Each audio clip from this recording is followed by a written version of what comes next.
Bengals fans, what is going on? Stone Shields on hand for another edition of Bengals Breakdown. We were just getting wrapped up with our first watch party of the season where the Bengals fell 17-14 to the Tampa Bay Buccaneers at home at Paycor Stadium. And on today's show, I'm going to provide my instant reaction to the Bengals loss and give you guys 5 takeaways that I saw from the Bengals' first preseason game. But before we get into that, make sure you guys are subscribed to our channel here at Bengals Breakdown.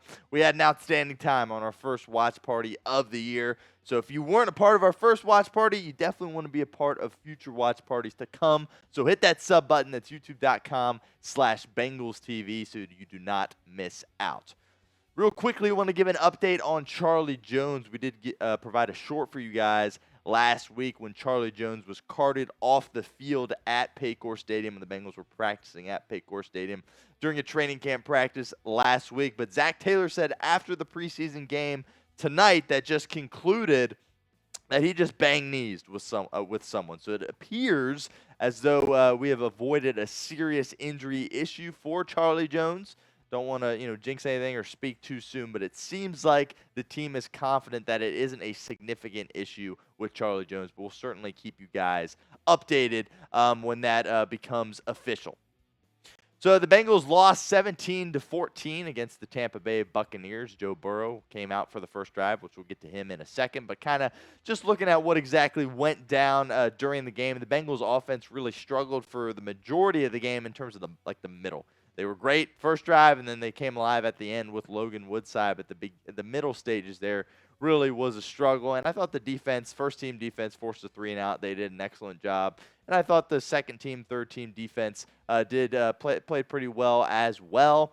Of course, gave up a touchdown late, which ultimately lost them the game. So don't typically want to avoid that, obviously. But that's kind of the rundown of what exactly went down at Paycor Stadium tonight. My number one takeaway: Joe Burrow is back. It was great to see him take the field with the ones in Cincinnati, in the jungle, and just see him back out there, helmets, shoulder pads, and just be in the fire again. Now, he didn't get hit. Honestly, was kind of hoping he would get hit tonight, but he didn't get hit. But as you can tell, 5 of 7, and he led the Bengals down the field for a touchdown. They did get kind of bailed out on a pass interference call on T. Higgins that probably wasn't a catchable ball, but they got the flag there and were able to capitalize. T. Higgins scored a touchdown for Cincinnati, so Joe Burrow is back. That was the biggest thing to take away from tonight's game, and certainly really excited to see him back out on the field in Paycor Stadium. So grade the Bengals' performance for me in the comment section. This is the pinned comment of today's show. So that ad comes here on YouTube.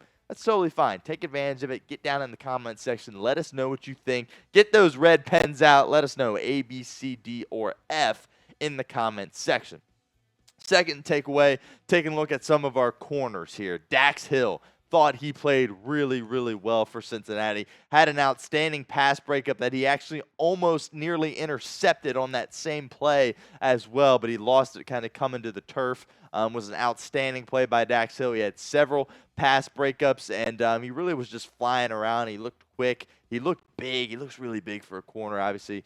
He's coming over from that safety position, but I thought he had some great size to him. And Josh Newton, he had an incredible interception against Kyle Trask, I believe. Yeah, it was Kyle Trask who was playing quarterback at the time for Tampa Bay. Trask kind of tested him, and Newton climbed the ladder, showed off his outstanding ball skills, and hauled it in. So it was a great play by the rookie.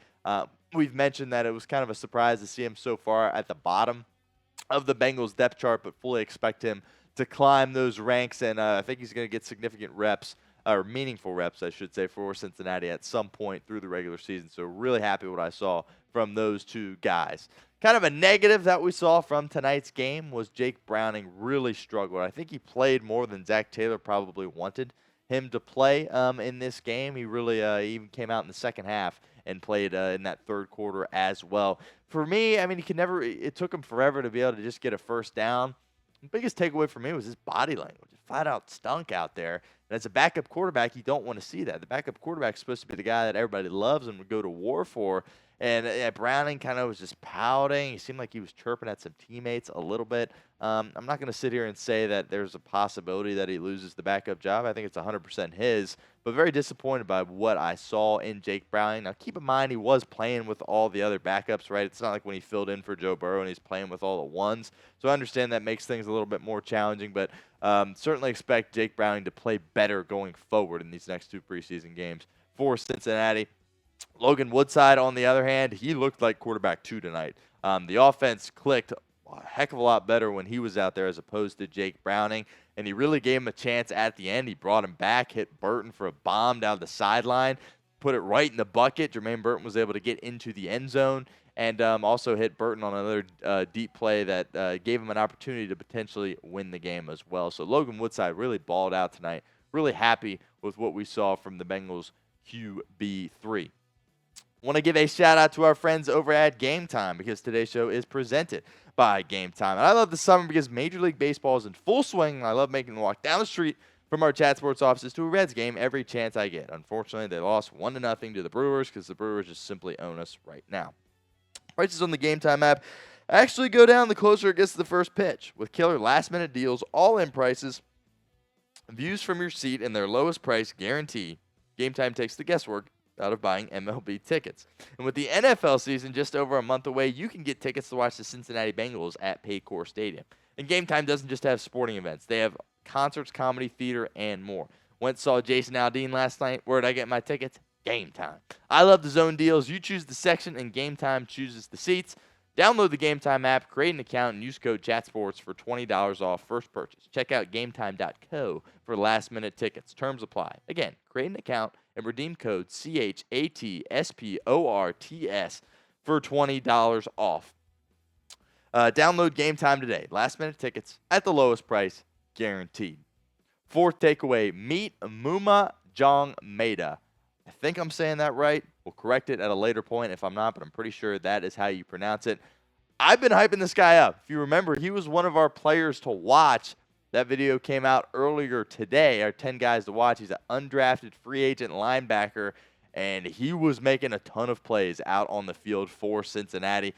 He led the team in tackles tonight, and he was just all over the place, just creating havoc from start to finish in terms of when he was out there. And he's a real threat to potentially make this roster for Cincinnati if they keep, an additional linebacker. I think the linebacker room for the most part is pretty much set, but he could be a guy that could work himself into that group if he continues to ball out in the preseason like he did tonight. Another opportunity for you guys to get interactive with our show. What is your one-word reaction to this Bengals loss tonight? Again, it's the preseason. I'm not really devastated by it. It's unfortunate to see your defense crumble like that at the end. But give us your one-word reaction. Sound off for us in the comment section. Last takeaway of mine from tonight's game against the Buccaneers, Jermaine Burton made some really big plays down the stretch for Cincinnati. I was very confused, I guess, as to why he wasn't out there earlier. I kind of assumed, I was like, oh, he's not going to play tonight. And then we saw him out there in the fourth quarter with Logan Woodside, and we're like, what? What's going on here? So he didn't. I don't believe he played much at all. He may have got out there for a couple reps that I'd missed with Jake Browning, but really he got his playing time when Logan Woodside was out there, and he had 2 really massive catches. Those are his stats right there. The touchdown was really pretty, and then the contested catch that he had on the Bengals last drive to really give them a chance was absolutely incredible. So it'll be interesting to see if he can kind of work his way up. Joe Burrow, after the game, kind of alluded to that he's just got to keep doing what he's doing, get his head in the playbook. Maybe that's why he didn't get to go out there a little bit earlier. I'm not exactly sure. I definitely was surprised about it. But we'll see if Burton can continue to get more reps going forward and eventually be out there with the ones or at least the twos for that matter. Another kind of bonus thing to point out, Jackson Carman, he was really, really bad tonight. He was not good. Lots of penalties. I think it could have been about 4. He had several holdings, false start as well, and he got beat several times too, so it was not his best performance. We talked about him as being a guy that the Bengals could potentially trade, but after tonight, I don't know if anybody would even really want to trade for Jackson Carman. So it was a little bit disappointed by what we saw from him. I know he's a local guy, former second-round pick. I'm pulling for him. It hasn't come together, and tonight certainly was not a good night for Jackson Carman. So we'll see if he's able to kind of correct that going forward.